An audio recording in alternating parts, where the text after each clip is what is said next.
আসসালামু আলাইকুম প্রিয় শিক্ষার্থী, আমরা দেখব ইন্টারমিডিয়েট পদার্থবিজ্ঞান দ্বিতীয় পত্রের চলতরিৎ অধ্যায়ের পর্ব 2 আমাদের কি কি আলোচনা আছে সে বিষয়গুলো দেখব। আমরা পর্ব 2 এর মধ্যে আলোচনা করব রোদের সূত্র, রোদের উপর তাপমাত্রার প্রভাব, রোদের উষ্ণতা গুণাঙ্ক, এই বিষয়গুলো খুব সুন্দরভাবে বুঝবো যাতে করে আমাদের উদ্দীপকে কোনো ধরনের সমস্যা না থাকে।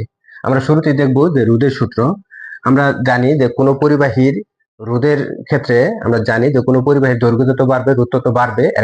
এর কারণটা আমরা এখানে বিশ্লেষণ করব, এবং কোনো পরিবাহীর ক্ষেত্রফল যত বাড়বে রোধ তত কমবে, এর কারণটুকু আমরা এখানে বিশ্লেষণ করব। আমরা একটি চিত্রে যদি সহায়তা নেই, মনে করি যে এটি একটি তার।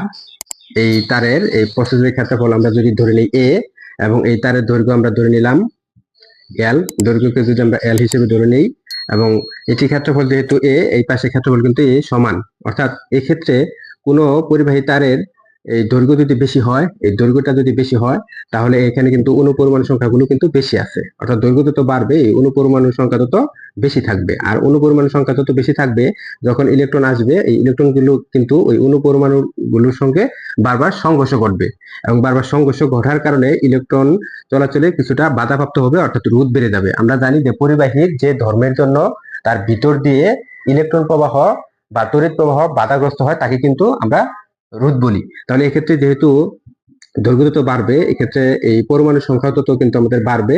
এই পরমাণু বা অণু এই সংখ্যাগুলো বাড়ার কারণে কিন্তু আমাদের ইলেকট্রনের সাথে সংঘর্ষ বেশি হবে, এবং সংঘর্ষ তত বেশি হবে তত কিন্তু আমাদের রোধ বেড়ে যাবে। এই জন্য আমরা বলবো যে এই কোনো পরিবাহী তার রোধ হচ্ছে তার দৈর্ঘ্যের সমানুপাতিক, অর্থাৎ দৈর্ঘ্য যত বাড়বে রোধ তত কিন্তু বাড়বে। এরপর আমরা যদি দেখি যে এই তারের এই ক্ষেত্রফল হচ্ছে এ, এই তারের ক্ষেত্রফল যদি এ হয়ে থাকে, তাহলে আমরা যদি এটিকে একটা পাইপ মনে করে থাকি, মনে করলাম এটি হচ্ছে একটি পাইপ, পিভিসি পাইপ যদি ধরি যে এটির ভিতর দিয়ে পানি যাচ্ছে, মনে করলাম যে এটির ভিতর দিয়ে পানি যাচ্ছে। যদি এটির ভিতর দিয়ে যদি পানি যায়, তাহলে আমরা বলতে পারি যে পাইপটি যত মোটা হবে ততই কিন্তু পানিটা খুব সহজে যাইতে পারবে, অর্থাৎ পাইপটি যতই মোটা হবে ততই পানিটা খুব সহজে কিন্তু যাইতে পারবে, অর্থাৎ বাধাটা আমাদের কম হবে, বাধার পরিমাণ কম হবে।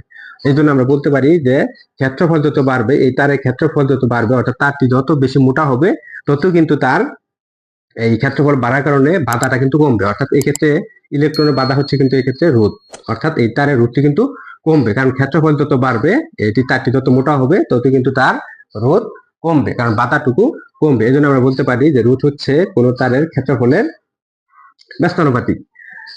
আবার আমরা জানি যে এটি যদি তামার তৈরি হয়, এটি যদি তামার তার হয় অথবা লোহার তার হয় অথবা অন্য কোনো কিছু তার হয়, এক একটি তারের জন্য এক একটি উপাদান, এবং এক একটি উপাদানের জন্য এক এক রকম আপেক্ষিক রোধ রয়েছে। এই আপেক্ষিক রোধকে আমরা সাধারণত রো দ্বারা প্রকাশ করে থাকি।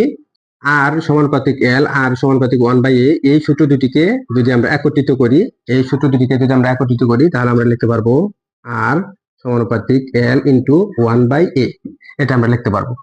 তারপর এটাকে যদি আমরা একটু সরল করি তাহলে আর সমানুপাতিক আমরা লিখতে পারবো এল বাই এ, এরকম ভাবে আমরা লিখতে পারবো। এখন সমানুপাতিক চিহ্নটিকে উঠিয়ে দিয়ে আমরা লিখতে পারবো আর সমান রো এল বাই এ। এক্ষেত্রে রো হচ্ছে আপেক্ষিক রোধ, এই সমানুপাতিক চিহ্ন উঠাই দেওয়ার জন্য আমাদের আপেক্ষিক রোধটি দিতে হবে। এক্ষেত্রে দেখা যাচ্ছে যে আর এবং আপেক্ষিক রোধ কিন্তু সমানুপাতিক। কেন সমানুপাতিক? কারণ আমরা জানি যে কোনো উপাদানের তারের আপেক্ষিক রোধ যত বাড়বে তারের রোধ তত বাড়বে, অর্থাৎ এক একটি তারের জন্য রোধ কিন্তু এক এক রকম হবে। সুতরাং আর সমান রো এল বাই এ, এটি হচ্ছে আমাদের রোধের সূত্র। আমরা এই সূত্রের সাহায্যে অনেক এমসিকিউ এবং অনেক সিকিউ সমাধান করব। তোমরা নতুন যারা এই মুহূর্তে আমার ভিডিওটি দেখছো, চ্যানেলটি সাবস্ক্রাইব করে পাশে থাকবে। আমরা ধারাবাহিকভাবে বিভিন্ন অধ্যায়ের এমসিকিউ এবং সিকিউ প্রশ্নগুলো নিয়মিত আলোচনা করব। ধন্যবাদ। তারপর আমরা দেখব রোদের উপর তাপমাত্রার প্রভাব, অর্থাৎ তাপমাত্রা বাড়লে রোদ কেমন করে বাড়ে সে বিষয়টি একটু দেখব। আমরা যদি একটু খেয়াল করি যে রোদের উপর তাপমাত্রার প্রভাব, এটি যদি একটি তার হয়ে থাকে, এটি একটি ধাতব তার, এই ধাতব তারের মধ্যে অসংখ্য অনুপরমাণু রয়েছে। অসংখ্য অনুপরমাণুগুলো থাকার কারণে আমরা জানি যে অনুপরমাণুগুলো সর্বদা কিন্তু কম্পনমান, তারা কিন্তু এইভাবে কাঁপতেছে, অর্থাৎ অনুপরমাণুগুলো যেহেতু কম্পনমান, তাদের অনুপরমাণুগুলো কম্পনমান থাকার কারণে যদি এখানে আমরা তাপমাত্রা বৃদ্ধি করি, অর্থাৎ তাপমাত্রা যদি আমরা দেই, তাহলে এই অণুগুলো কিন্তু গতিশক্তি বৃদ্ধি পাবে। অণুগুলোর গতিশক্তি বৃদ্ধি পাবে। অণুগুলোর গতিশক্তি যদি বৃদ্ধি পায়, তখন কিন্তু গতিশক্তি বৃদ্ধি পেলে তাদের বেগ বেড়ে যাবে, অর্থাৎ কম্পন বেড়ে যাবে। যদি কম্পন বেড়ে যায়, তখন এর ভিতর দিয়ে যখন ইলেকট্রনগুলো এক স্থান থেকে অন্য স্থানে স্থানান্তরিত হবে, তখন কিন্তু এই কম্পন বেড়ে যাওয়ার জন্য অনুপরমাণুগুলোর সাথে ইলেকট্রনের বেশি বেশি সংঘর্ষ ঘটবে। আর অণুপরমাণুগুলোর সাথে বেশি বেশি ইলেকট্রনের সংঘর্ষ হওয়ার কারণে কিন্তু আমাদের বিদ্যুৎ প্রবাহের মাত্রা কমে যাবে, অর্থাৎ আমরা বলতে পারি রোধ কিন্তু বেড়ে যাবে, অর্থাৎ রোধ বেড়ে যাবে, কারণ বাধা বেড়ে যাবে। রোধ মানে হচ্ছে ইলেকট্রন চলাচলের বাধা। এক্ষেত্রে দেখা গেল যে ধাতব পদার্থের কণাগুলো বা অণুপরমাণুগুলো সর্বদা কম্পনমান। এই কম্পনমান হওয়ার ফলে তাদের ভিতরে যদি আমরা তাপমাত্রা বৃদ্ধি করি তাহলে তাদের কম্পন আরো বেড়ে যাবে, কারণ অণুগুলোর গতিশক্তি বেড়ে যাবে। আর গতিশক্তি বেড়ে গেলে তখন তাদের মধ্যে সংঘর্ষ বেশি হবে। কার সংঘর্ষ হবে? ইলেকট্রনের সংঘর্ষ হবে। এই ইলেকট্রন চলার সময় যখন বেশি বেশি সংঘর্ষে লিপ্ত হবে তখন কিন্তু ইলেকট্রনটা খুব সহজে যেতে পারবে না, অর্থাৎ বাধা বেড়ে যাবে। আর বাধাই হচ্ছে মূলত রোধ। ইলেকট্রনকে যে বাধা দেয় সেটি মূলত হচ্ছে রোধ। এজন্য আমরা বলতে পারি যে রোদের উপর তাপমাত্রার প্রভাব রয়েছে। তাপমাত্রা যত বাড়বে রোদ কিন্তু ততই বেড়ে যাবে। কিন্তু আমরা সরাসরি এই কথাটি বলতে পারবো না যে তাপমাত্রা হচ্ছে রোদের সমানুপাতিক। তাপমাত্রা কিন্তু রোদের সমানুপাতিক নয়। এটি এমসিকিউ পরীক্ষায় এসে থাকে যে তাপমাত্রা কি রোদের সমানুপাতিক কিনা। সমানুপাতিক না, অর্থাৎ তাপমাত্রা কিন্তু রোদের সমানুপাতিক এটি কখনোই হবে না। তাপমাত্রা রোদের সমানুপাতিক হবে না, অর্থাৎ তাপমাত্রা বাড়লে রোদ বাড়ে এটি সত্য, কিন্তু কখনোই সমানুপাতিক হারে হবে না। অর্থাৎ গ্রাফটি কিন্তু এরকম ভাবে হবে না। এক্ষেত্রে যদি তাপমাত্রা হয়, এক্ষেত্রে যদি রোদ হয়, এরকম সমানুপাতিক কিন্তু এই গ্রাফটি কিন্তু এরকম হবে না। এই গ্রাফটি সরলরৈখিক হবে না, গ্রাফটি হবে বক্ররৈখিক। যে কোনো দিকে বক্ররৈখিক হতে পারে, অর্থাৎ এরকম হতে পারে, এরকম হতে পারে। তোমরা নতুন যারা এই ভিডিওটি দেখছো চ্যানেলটি সাবস্ক্রাইব করে পাশে থাকবে। ধারাবাহিকভাবে বিভিন্ন অধ্যায়ের এমসিকিউ সিকিউ প্রশ্নগুলো এখানে আলোচনা করা হবে। ধন্যবাদ। এখন আমরা দেখব রোদের উষ্ণতা গুণাঙ্ক। রোদের উষ্ণতা গুণাঙ্ক বিষয়টি কি এবং এটির সাহায্যে আমাদের এমসিকিউ সমাধান করতে হয়, তাছাড়া সৃজনশীল সমাধান করতে হয়, সে বিষয়টি দেখব যে রোদের উষ্ণতা গুণাঙ্ক বলতে মূলত আমরা কোন বিষয়টি বুঝি। রোদের উষ্ণতা গুণাঙ্ক এই বিষয়টি বোঝার জন্য আমাদের একটি গ্রাফের সহায়তা নিতে হবে। আমি যদি একটি গ্রাফ চিন্তা করি, মনে করলাম এটি এক্স অক্ষ এবং এটি হচ্ছে ওয়াই অক্ষ, এবং 0°C তাপমাত্রায় রোদ হচ্ছে আমাদের আর নট, অর্থাৎ 0°C তাপমাত্রা রোধ হচ্ছে এটা। এই ক্ষেত্রে আমরা ধরলাম যে তাপমাত্রা, এটা ধরছি আমরা থিটা, এই এদিকে আমরা তাপমাত্রা ধরে নিয়েছি, এদিকে নিয়েছি আমরা তাপমাত্রা, আর এদিকে নিয়েছি আমরা রোদ।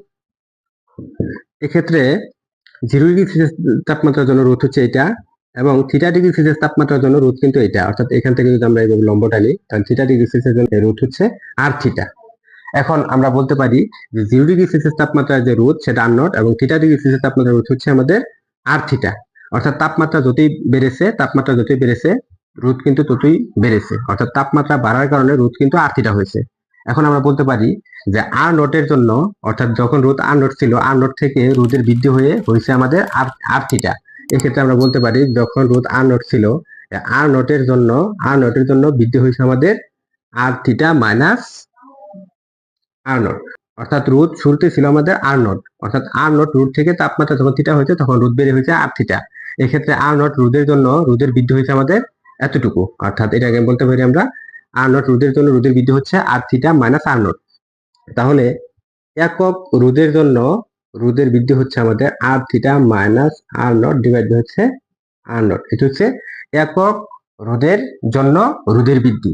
একক রোধের জন্য, অর্থাৎ আর নট এর মান কিন্তু এক নয়, আর নটের মান কিন্তু অন্য যে কোনো মান হতে পারে। আর নটের জন্য রোধের বৃদ্ধি হচ্ছে এত, এবং একক রোধের জন্য এই রোধের বৃদ্ধি কিন্তু R theta minus R naught divide by R naught এটা। এখন আমরা বলতে পারি যে θ°C এর জন্য আর থিটার জন্য, এখন যদি থিটা যদি কমতে থাকে, অর্থাৎ তাপমাত্রা থিটা না হয়ে যদি আরো কমলো, তখন কিন্তু রোধের মান কিন্তু কমছে। এক্ষেত্রে তখন রোধের মান কিন্তু আমাদের এটা। আবার তাপমাত্রা যদি আরো কমে থাকে তখন রোধের মান কিন্তু হবে আমাদের এটা, তখন রোধের মান আরো কমবে। এবং তাপমাত্রা যখন আরো কমবে তখন রোধের মান কিন্তু হবে আরো কম, অর্থাৎ এক্ষেত্রে এটা হবে। তাহলে আমরা বলতে পারি যে তাপমাত্রা একক ডিগ্রির জন্য, অর্থাৎ 1°C তাপমাত্রা বৃদ্ধির জন্য, 1°C তাপমাত্রা বৃদ্ধির জন্য রোধের বৃদ্ধি কত হবে? রোধের বৃদ্ধি কিন্তু কম হবে। 1°C এর জন্য রোধের বৃদ্ধি কিন্তু কম হবে। এক্ষেত্রে আমরা দেখলাম যে θ°C এর জন্য রোধের বৃদ্ধি হয়েছিল আমাদের R theta minus R not. এক্ষেত্রে 1° জন্য রোধের বৃদ্ধি কিন্তু হবে মাত্র এই এতটুকু, অর্থাৎ এখান থেকে আমরা বলতে পারি এই এতটুকু 1° জন্য হবে। যদি এতটুকু 1° জন্য হয়ে থাকে তার রোধের বৃদ্ধি কিন্তু কম হচ্ছে। এজন্য আমরা বলবো যে 1°C তাপমাত্রা বৃদ্ধির জন্য রোধের বৃদ্ধি, অর্থাৎ R theta minus R naught divide by R naught into হচ্ছে থিটা। কেন থিটা? আমাদের θ°C জন্য হয়েছিল আমাদের R theta minus R naught divide by R naught. এটি ছিল আমাদের কিন্তু θ°C জন্য, এটি ছিল আমাদের θ°C বৃদ্ধির জন্য কিন্তু আমাদের এটা হয়েছিল, তাহলে 1 ডিগ্রির জন্য কিন্তু কম হবে। আমি এই যে কিছুক্ষণ আগে দেখলাম যে থিটার জন্য বৃদ্ধি হয়েছিল আর থিটা মাইনাস আর নট এরকম, তাহলে এক্ষেত্রে 1 ডিগ্রি সেলসিয়াসের জন্য কিন্তু বৃদ্ধিটা কিন্তু কম হবে, কম হওয়ার জন্য এখানে থিটাটা কিন্তু ভাগ হবে। তাহলে আমরা বলতে পারি যে কোন একক রোধের পরিবাহী অর্থাৎ এই যে এক্ষেত্রে এটা ছিল আমাদের একক রোধের পরিবাহী, কোন একক রোধের পরিবাহীর তাপমাত্রা 1 ডিগ্রি সেলসিয়াস বৃদ্ধি করতে যে পরিমাণ রোধের বৃদ্ধি ঘটে তাকে বলা হয় রোধের উষ্ণতা গুণাঙ্ক, অর্থাৎ এটা বলা হয়। এটাকে আমরা এভাবে মনে রাখতে পারি যে একক রোধের কোন পরিবাহীর তাপমাত্রা 1 ডিগ্রি সেলসিয়াস বৃদ্ধির জন্য রোধের যে বৃদ্ধি ঘটে তাকে বলা হয় রোধের উষ্ণতা গুণাঙ্ক। একে আমরা আলফা দ্বারা প্রকাশ করে থাকি। তাহলে আমরা বলতে পারি রোধের উষ্ণতা গুণাঙ্ক আলফা সমান R theta minus R naught divide by R naught into theta. এটাকে যদি আমরা একটু সাজিয়ে গুছিয়ে লিখি তাহলে আমরা লিখতে পারবো আর থিটা মাইনাস আর নট সমান আলফা আর নট থিটা, এটা লিখতে পারবো। তারপর এটাকে আমরা লিখতে পারবো আর থিটা সমান r naught plus alpha r naught theta. এটাকে আমরা যদি একটু কমন নিই তাহলে লিখতে পারবো 1 প্লাস আলফা থিটা। অর্থাৎ এই সূত্রটির সাহায্যে কিন্তু আমাদের সৃজনশীল সমাধান করতে হবে। এটি হচ্ছে থিটা ডিগ্রি সেলসিয়াস তাপমাত্রা রোধ এবং এটি হচ্ছে 0 ডিগ্রি সেলসিয়াস তাপমাত্রা রোধ, এটি হচ্ছে রোধের উষ্ণতা গুণাঙ্ক, এটি হচ্ছে তাপমাত্রা বৃদ্ধি।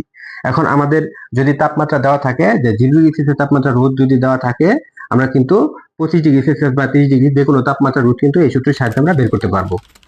তোমরা নতুন যারা এই মুহূর্তে আমার এই ভিডিওটি দেখছো চ্যানেলটি সাবস্ক্রাইব করে পাশে থাকবে। আমরা ধারাবাহিকভাবে বিভিন্ন অধ্যায়ের এমসিকিউ এবং সিকিউ প্রশ্নগুলো নিয়মিত ভিডিও আকারে প্রকাশ করব। ধন্যবাদ।